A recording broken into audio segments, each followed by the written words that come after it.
నమస్తే, welcome to ప్రజా TV news with అఖిల. బులెటిన్ల ముందుగా హెడ్లైన్స్.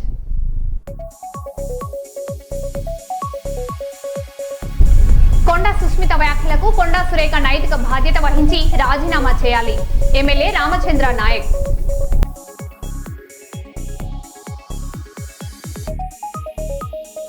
ఏసీబీ అధికారులమంటూ ఫోన్ డబ్బుల వసూళ్లు. కర్నూలులో మోసాలపై ఏసీబీ హెచ్చరిక.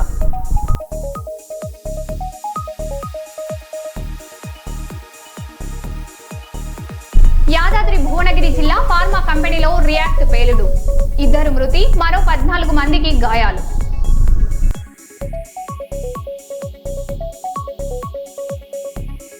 కర్నూలులో ఘనంగా ముగిసిన ఉచిత ఏఐ ఫిల్మ్ మేకింగ్ క్లాసులు.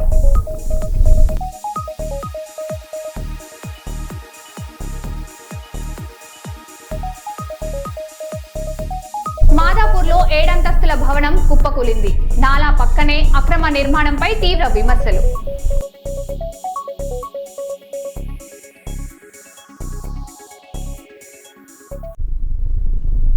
ఇక వివరాల్లోకి వెళ్తే, పెద్దపల్లి జిల్లా రామగిరి మండలం ముత్యాల గ్రామ శివారులో పుట్ట నారాయణ విగ్రహ ఏర్పాటును అడ్డుకోవడాన్ని పౌర హక్కుల సంఘం, ప్రజాస్వామ్యవాదులు తీవ్రంగా ఖండించారు. విగ్రహం ఏర్పాటుకు పుట్ట రాజన్న ఫౌండేషన్ వేయగా అనుమతులు లేవంటూ సింగరేణి అధికారులు ఫౌండేషన్ ను తొలగించారని తెలిపారు. 1978లో పోలీసుల కాల్పుల్లో పుట్ట నారాయణ మృతి చెందారని, ఆయన స్మారకార్థం విగ్రహం ఏర్పాటు చేస్తున్నామని పేర్కొన్నారు. అంత దూరం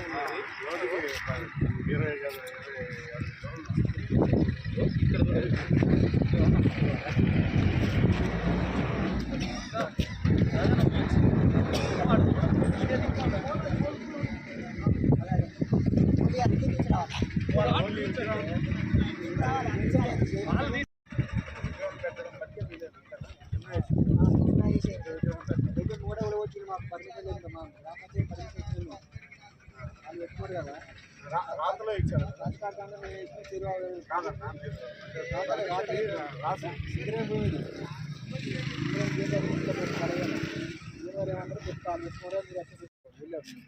గొర్రెలు పడుతుంది వాళ్ళు ఎవరు చెప్పినట్టు కూడా కొట్టింది.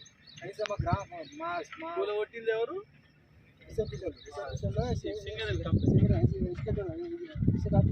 వాళ్ళు కూడా కూడా కొట్టింది. కనీసం మా గ్రామ పంచాయతీకి సర్పంచ్ ఎప్పుడు మామూలుగా మేము అడుగుతారు కదా, ఇలా బుక్కలు పెట్టి అదే సార్, ఇలా బుక్కలు పెట్టి మమ్మల్ని వచ్చి బుక్కలు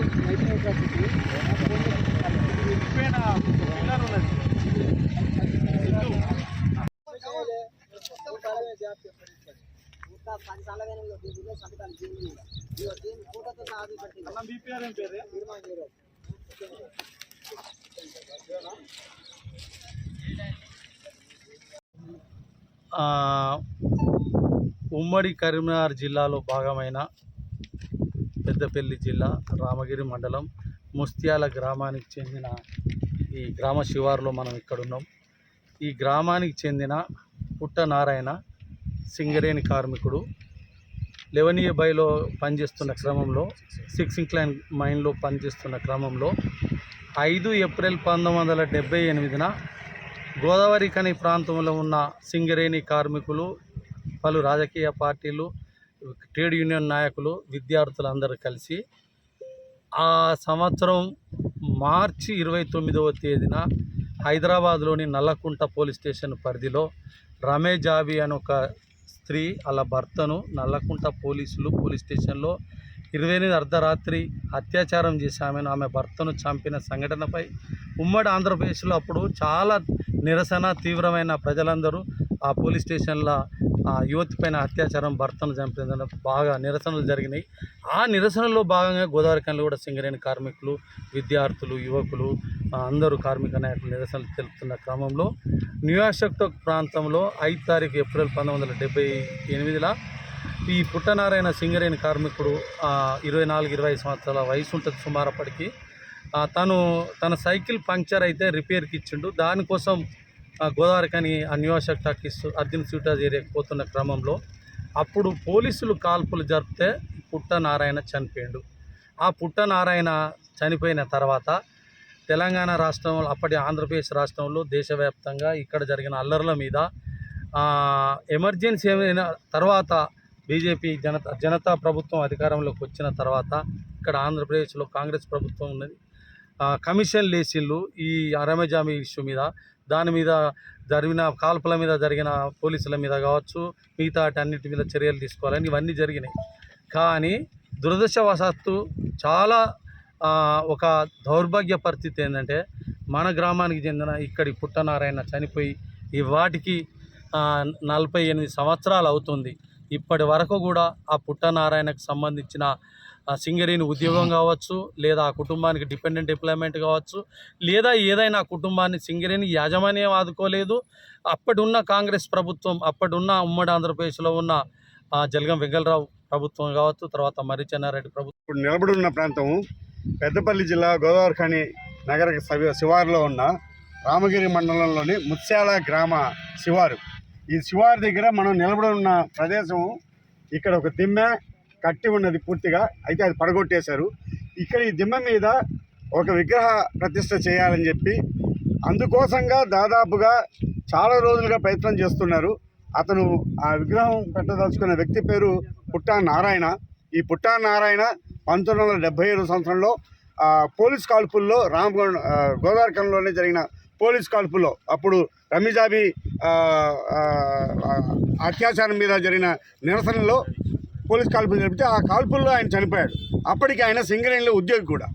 సింగరేణి ఉద్యోగం ముసుకొని వస్తున్న సందర్భంలోనే ఆ కాల్పుల్లో చనిపోతే అతని గురించి ఆ కుటుంబ సభ్యులు, ముఖ్యంగా అతని సోదరుడైన పుట్టా రాజన్న ఇక్కడే ఉన్నాడు. ఇన్నేళ్లుగా ఆయన రెండు డిమాండ్లు ప్రభుత్వం ముందు పెడుతూ వచ్చాడు. ఒకటి, సింగరేణి కంపెనీలో పనిచేస్తున్న ఉద్యోగిగా ఆయన ఉద్యోగాన్ని చేసుకొని వస్తూ ఉండగా పోలీసులు జరిపిన కాల్పుల్లో చనిపోయాడు. చనిపోయినందుకు అతనికి దాని మీద విచారణ జరిపించి ఆ విచారణలో భాగంగా అతను అకారణంగా పోలీసుల కాల్పులో చనిపోయాడు కాబట్టి ఆ కుటుంబానికి న్యాయం చేయడం కోసంగా ఆ కుటుంబంలో ఉద్యోగం ఇవ్వాలి అనేది ఒక డిమాండ్ అయితే, అట్లాగే రెండో డిమాండ్ అప్పటి నుంచి కూడా ఆయన చేస్తున్నది ఏంటంటే, ప్రతి సంవత్సరం ఇప్పటికి 50 సంవత్సరాలు దాటిపోయింది, 50 ఏళ్ళు అయిన తర్వాత కూడా ఇప్పటికీ కూడా పుట్ట నారాయణ చనిపోయిన ఆ రోజుని కానీ కాల్పుల సందర్భంగా అకారణంగా జరిపిన అతని గురించి ఏదో రూపంలో ప్రజలకి గుర్తు చేస్తూ ఏదో కార్యక్రమం చేస్తూ వచ్చు. ఈరోజు అతని విగ్రహాన్ని పెట్టి ఒక ఉద్యోగం ఇవ్వకుండా వాళ్ళ కుటుంబాన్ని ఆదుకోకపోయినా కనీసం అతను చేసిన ప్రాణత్యాగాన్ని గుర్తిస్తూ అతని విగ్రహాన్ని పెట్టాలి, అతని స్వగ్రామం స్వస్థలం దగ్గర ఇక్కడ పెట్టాలి అని చెప్పి అందుకోసంగా అతను అందరూ అధికారులను కూడా జిల్లా కలెక్టర్ దగ్గర నుంచి ఆర్డీఓ దగ్గర, మండల ఆర్డీఓ దగ్గర కావచ్చు, అట్లాగే రాష్ట్ర స్థాయిలో ప్రభుత్వం ముఖ్యమంత్రులు కావచ్చు, మంత్రులు, స్థానికంగా ఉన్న మంత్రులు కావచ్చు, వీళ్ళందరినీ కలిసి వాళ్ళందరికీ వినతి పత్రాలు ఇవ్వడం కాకుండా అనుమతులు కూడా, అంటే దీంట్లో పూర్తిగా రాసి ఉన్నది, దీనికి సంబంధించి వాళ్ళంతా కూడా అనుమతులు కూడా ఇచ్చున్నారు. ముఖ్యంగా కలెక్టర్ గారు ఆర్డీఓకి రాయడం, ఆర్డీఓ గారు ఇక్కడ స్థానిక సింగరేణి వారికి కూడా రాయడం, అట్లాగే సింగరేణిలో ఆ పనిలో ఉండగానే మళ్ళీ కొందరు స్థానికంగా ఉన్న సింగరేణి కంపెనీ సెక్యూరిటీ వాళ్ళు అడ్డుకుంటే దాని మీద జీఎంని కూడా కలవడం జరిగింది. జీఎంని కలిసేటప్పుడు కేవలం పుట్టా నారాయణ కుటుంబ సభ్యుడైన రాజన్న మటుకే కాదు, ఈ స్థానిక గ్రామ ప్రజలు, అంటే ఇక్కడ సర్పంచ్, ఈ ముత్యాల గ్రామ పెద్దలు, వీళ్ళందరూ కూడా వెళ్ళి కలిస్తే జీఎం గారు కూడా ఒప్పుకోవడం జరిగింది. ఈ రకంగా అందరి సమ్మతితోటి ఈ గ్రామ వాస్తవ్యుడైన అతని విగ్రహాన్ని ఇక్కడ ప్రతిష్ఠ చేయడం కోసంగా దాదాపు 50,000 నుంచి ఖర్చు చేసి ప్రజలంతా చాలా సామాన్యులు వీళ్ళు ఖర్చు చేసి కట్టుకుంటున్న ఈ విగ్రహ దిమ్మెని పోలీసు వాళ్ళ యొక్క పూర్తి తప్పిదం వల్ల జరిగినటువంటి హత్య ఇది. ఎందుకంటే రమీజాబీ కేసు సందర్భంగా ఇక్కడ ధర్నాలు జరుగుతున్నప్పుడు కార్మికుడు పుట్టనారాయణ అనేటువంటి కార్మికుడు 1977లో ఆయన 78లో ఆయన రోడ్డు మీద ఉద్యోగం చేసుకొని సింగరేణి నుంచి బయటికి వెళ్తున్న క్రమంలో, ఇంటికి వెళ్తున్న క్రమంలో పోలీసులు ఎవరో అనుకొని ఆయన తెలియకుండా జరిపినటువంటి కాల్పుల్లో ఆయన చనిపోయిండు. ఇది పోలీసులు చేసినటువంటి హత్య ఇది. ఎందుకంటే 45 సంవత్సరాలు గడిచిపోయినా కూడా ఈ హత్య పట్ల వాళ్ళు కనీసం ఇంకా ఇదివరకు స్పందించలేదు. తర్వాత దాని పాశ్చాత్తాపం వ్యక్తం చేయలేదు. ఎందుకంటే అమాయక ప్రజలకు ఏ సంబంధం, ఉద్యమాలతోటి, గొడవలతోటి, ఆందోళనలతోటి ఏ సంబంధం, వాళ్ళు పనిచేసుకుంటూ వెళ్తున్న క్రమంలో వాళ్ళ యొక్క గొడవ ఎవరితో ఉండాలి, ఉద్యమకారులతో లేక ఇతరులతో ఉంటే వేరు. కానీ ఒక అమాయకుడిని అన్యాయంగా పుట్టన పెట్టుకొని మళ్ళీ అతను ఎవరు, కార్మికుడు ఎవరు, సింగరేణి కార్మికుడు. ఆయన సింగరేణి కార్మికుడు సింగరేణి వాళ్ళు ఆ రోజు పట్టించుకోలేదు, పోలీసులు పట్టించుకోలేదు, ప్రభుత్వం కూడా పట్టించుకోలేదు, ఎవరు పట్టించుకోలేదు. ఇన్ని సంవత్సరాల తర్వాత కూడా న్యాయం జరగాలని చెప్పేసి వాళ్ళ తమ్ముడు పుట్ట రాజన్న గారు ఒక విగ్రహం పెట్టాలని ఆయన ఊర్లో, సొంత ఊర్లో రోడ్డు మీద ఒక విగ్రహం పెట్టుకుంటే ఆయన కలెక్టర్ దగ్గరికి వెళ్ళిండు, సింగరేణి అధికారుల దగ్గరికి వెళ్ళిండు, అందరి దగ్గరికి వెళ్ళి లెటర్లు ఇచ్చిండు. సరే పెట్టుకోమని కూడా చెప్పారు వాళ్ళందరూ కూడా. అయినప్పటికీ కూడా ఆయన విగ్రహం ఏదో పెట్టుకుంటే అసలు పెట్టాల్సింది పోలీసులు, పెట్టాల్సింది ప్రభుత్వం, పెట్టాల్సింది మున్సిపాలిటీ, పెట్టాల్సింది ప్రభుత్వం. వాళ్ళు కదా చేసిన తప్పు. ఇలాంటి తప్పులు భవిష్యత్తులో జరగద్దనంటే మాటి వాళ్ళకి గుర్తు రావాలి కదా, పోలీసులకైనా ప్రభుత్వాలకైనా వాళ్ళకి గుర్తు రావాలి. వాస్తవానికి వల్ల వర్ధంతులు జరుపుతుంటారు, జయంతులు జరుపుతుంటారు. వీళ్ళు ఇట్లాంటి నారాయణ లాంటి వ్యక్తులను రోజు కూడా గుర్తుంచుకోవాలి ప్రభుత్వం. ఎందుకంటే వాళ్ళు తప్పు చేశారు, పోలీసులు తప్పు చేశారు, ప్రభుత్వం తప్పు చేసినాయి. గుర్తు చేసుకుని అట్లాంటి సంఘటనలు మళ్ళీ జరగకుండా. హైదరాబాద్ మాదాపూర్లో 7 అంతస్తుల భవనం కుప్పకూలింది. అంజయ్య నగర్లో నాలా పక్కన కేవలం 50 గజాల స్థలంలో అక్రమంగా భవన నిర్మాణం చేపట్టినట్లు స్థానికులు ఆరోపిస్తున్నారు. ఒక్కసారిగా భవనం కూలి పక్కనే ఉన్న మరో అపార్ట్మెంట్ పై పడడంతో ఆ భవనం కూడా దెబ్బతింది. పక్క భవనంలోకి పలువురికి గాయాలు కాగా ఆసుపత్రికి తరలించారు. అనుమతులపై స్థానికులు ప్రశ్నలు లేవలెత్తుతున్నారు.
మంత్రి కొండా సురేఖపై ప్రభుత్వ whip Dornakal MLA doctor Ramachandar Nayak తీవ్ర వ్యాఖ్యలు చేశారు.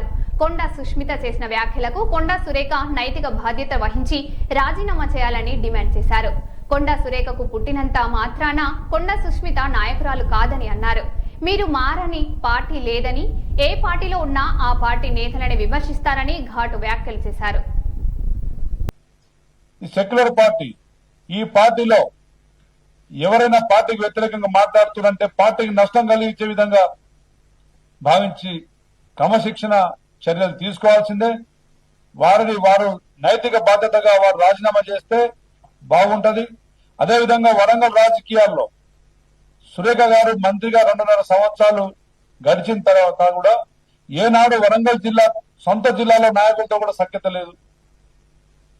అంటే మీరు ఏ పార్టీలో ఉంటే మిమ్మల్ని గెలిపించుకోవాలి, మీరు ఏది మాట్లాడితే అది స్వీకరించాలి, చర్యలు తీసుకుంటేనేమో బీసీ కార్డును వాడుకోవాలి. ఇదా మీ సంస్కృతి. మీరు మారని పార్టీ లేదు, మీరు మాట్లాడని మాటలు లేవు. ఏ నాయకుడిని మీరు రాజశేఖర రెడ్డి గారిని, ఆ తర్వాత కేసీఆర్ గారిని, మీరు ఎక్కడ ఉంటే అక్కడ వారిని విమర్శించే సంస్కృతి ఇది ఎంతవరకు? ఒకసారి ఆత్మవిమర్శ చేసుకోండి. మీరు ప్రజలకు చేస్తుంది ఏంటి? అక్కడ జిల్లాలో మీరు మాలాంటి ఎమ్మెల్యేలకు మీరు చేసిన సహకారం ఏంటిది? ఒక్కసారి ఆత్మవిమర్శ చేసుకోండి. అంటే మీకు ఉడితే మాత్రం ప్రతి ఒక్కరు నాయకులు అయిపోతారా? ముఖ్యమంత్రి మాడుగుల పర్యటనలో భాగంగా కోడూరులో స్వచ్ఛ ఆంధ్ర కార్యక్రమం నిర్వహించారు. అయితే సీఎం పర్యటన సందర్భంగా ఆయన వెళ్లే మార్గంలోనే షాపులను అధికారులు జేసీబీలతో కూల్చివేశారు. సీఎం హెలీప్యాడ్ సమీపంలోని దుకాణాలను కూడా తొలగించారు. ఎలాంటి ఆటంకం లేకపోయినా తమ షాపులను ఎందుకు కూల్చివేశారంటూ చిరు వ్యాపారులు ఆగ్రహం వ్యక్తం చేశారు.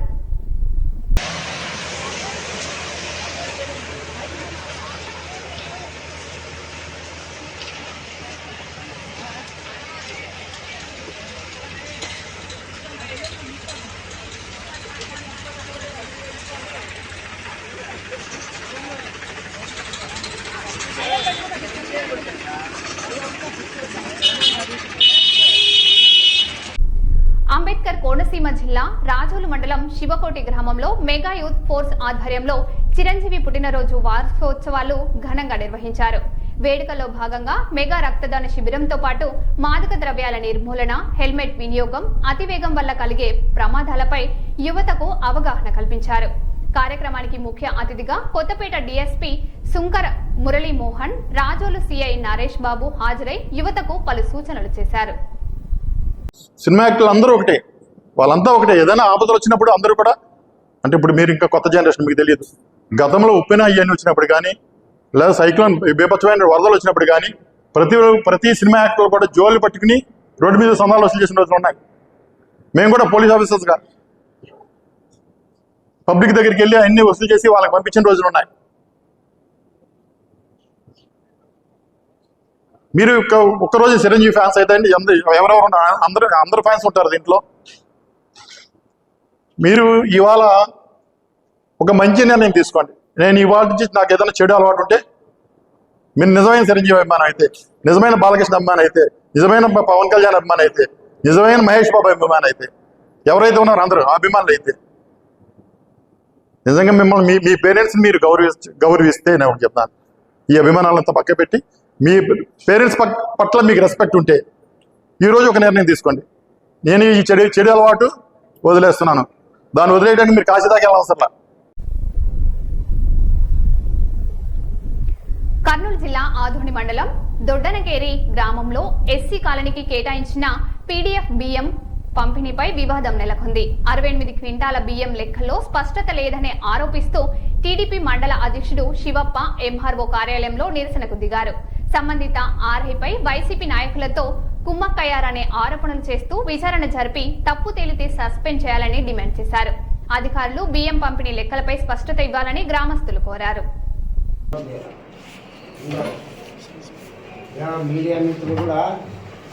మీడియా మిత్రులకు చెప్పేది ఒకటే, ఇటువంటి అవినీతి ఉండరాదు. 3 నెలల నుండి ఎంఆర్ఓ గారు చెప్పినారు, ఎందుక 50 క్వింటాల ఎస్సీలు కానీ 68 తలా సరిసోము చేయని చెప్పా ఎంఆర్ఓ గారు ఆర్డీఓ ఆఫీస్లో. చెప్తే కూడా వాంతాన వైసీపీ అంతా కుమ్మక్కయ్యి మీరు 5 క్వింటాలు దింపినా సరే అని చెప్పామే, మొత్తం వాని ఇంట్లోనే దింపాడని చెప్పాము. ఎంఆర్ఓ గారు లేదు, మరి చెప్తానులా నీ ఇంట్లో దింపిస్తాననే, యాడ్ దింపించా, ఆర్ఐ దింపించినా, మీరు వాళ్ళకి వత్తాసు పలుకుతా వైసీపీ పార్టీ వాళ్ళకి. 5 క్వింటాలు అవమానం కాదా మాకే? మీరు రస్తా లేదంటారు కదా, సీసీ రోడ్డు మా ఇంటికాడ సీసీ రోడ్డు, ఇవన్నీ ఇంటి దాకే పక్కనే సీసీ రోడ్డు జిగిపడుతుంది అని చెప్పాడే. మరి మీరు చూడాలి, ఇప్పుడు సీసీ రోడ్డు ఉండదా, మా జిగిపడుతుందా? భయం లేదు, మా అధికార పార్టీ అంటే మీకు భయం లేదు. ఈ 3 పార్టీలు 3 ముక్కలాట అయిపోయేదా? మీకు ఆటిడిపోయేదా? ఏమే మీకు ఆటిడిపోయేది, మా పోయేదే వాడు కలుస్తాడు దొంగనాకుడు.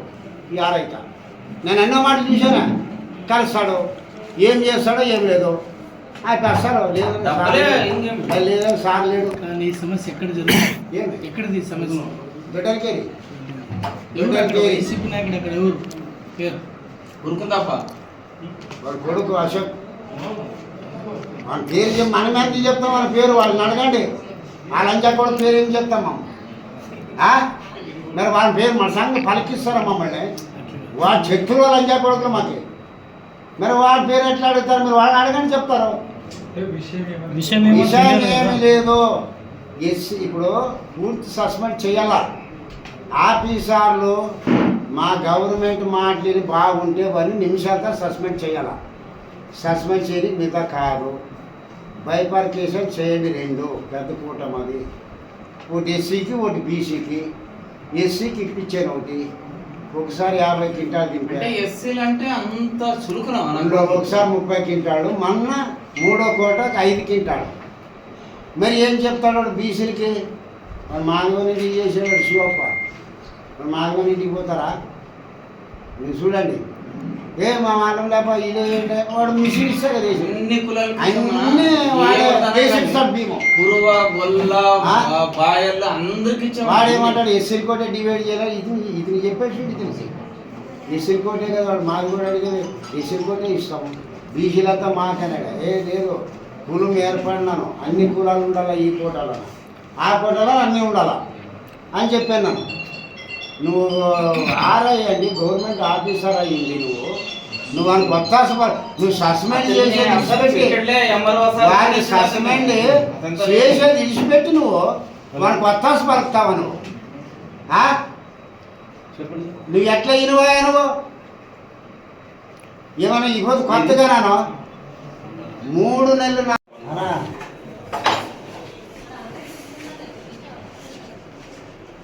మరి 5 రోజులు తిరగాలని అడిగితే 3 నెలలు తిరుగుతున్నాము. 5 క్వింటాలు ఇచ్చేరమ్మన్న కోట ఉత్త 5 క్వింటాలు స్లిప్ రాసి అంటే రాసాడు.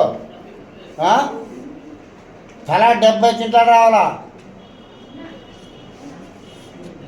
68 క్వింటాలు వాళ్ళు రాసి ఇచ్చిండేది గోడౌన్లను మాకు. మరి మొన్న 30 కార్లు వచ్చేవా, అవి ఇచ్చిపెట్టినా కూడా 70 క్వింటాలు 68 క్వింటాలు రావాలి మాకు. 5 క్వింటాలు దింపే 5 క్వింటాలు కూడా వానింట్లోనే దింపుకుంటే ఎత్తిపించాడు మన శ్రీకాంత్కి. ఉత్త 5 క్వింటాలు చెప్పే మీళ్ళకి చెప్తే కూడా వానికి అసలు చెప్పురు. వాని వైసీపీ నా కొడుకే మద్దతు ఇస్తారు. నిమిషాలతో మా కోట మనకి దింపించాలి కదా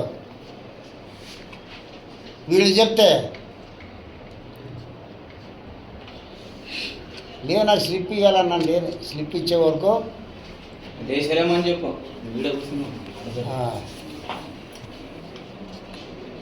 నేనేమో బయటకు బయలున్నాను. 3 నెలలు 4 నెలలు అండర్గ్రౌండ్లోనా కలుస్తున్నాను ఆఫీసర్లు కూడా. ఇది మించింది, ఇది ఇప్పుడు మించింది. ఇది ఏంటికి ఆఫీసర్లు చేయకూడదు. 700-600 కార్లు ఉంటే చేయకూడదు. 850 కార్లలో తొడుగులు పడుతుండే నన్నే ఉంది కదా, నిమిషాలు తిరిపించింది నన్ను. ఇల్లు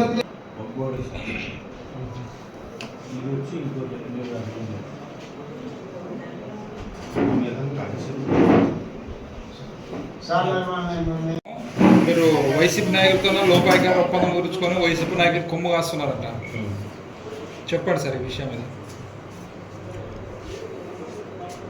ఇది డీలర్ షాప్కు సంబంధించిన సమస్య బేసికల్గా. ఇది దొడ్డనకేరి గ్రామంలో ఉంది. మనకుండే ప్రజెంట్ రూల్స్ ప్రకారం 600 కార్డులు దాటితే మనం కొత్త రేషన్ షాప్ అనేది పెట్టొచ్చు అన్నమాట, డివైడ్ చేసి.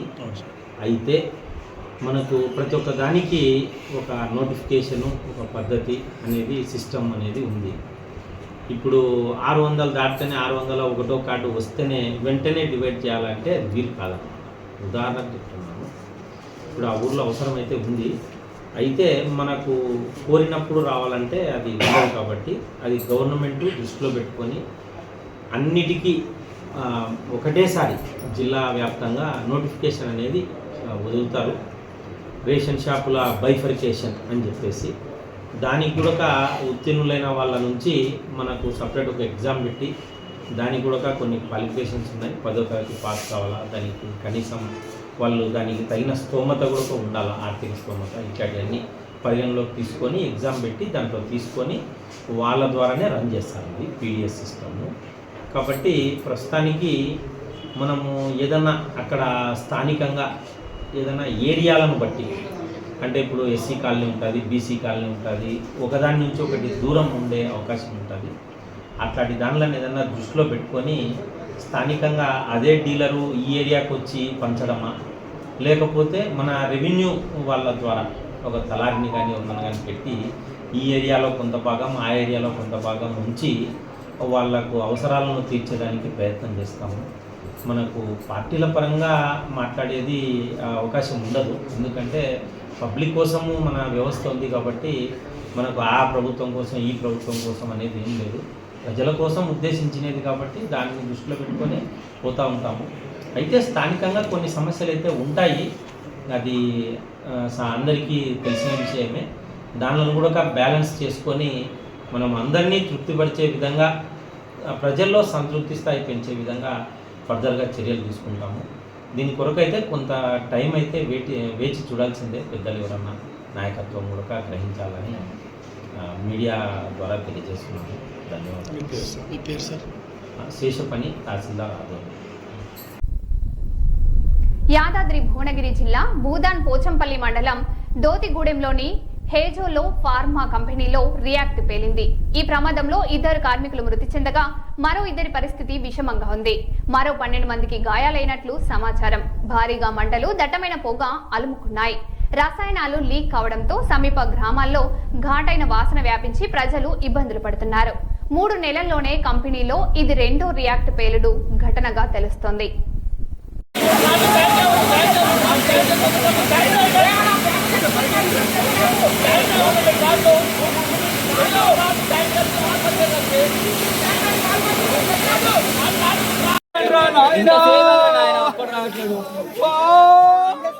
కారణాలు రాని మళ్ళీ అక్కడికి వస్తున్నాడు. ఏ ఆంబులెన్స్ వచ్చినాయి ఇంకొకటనా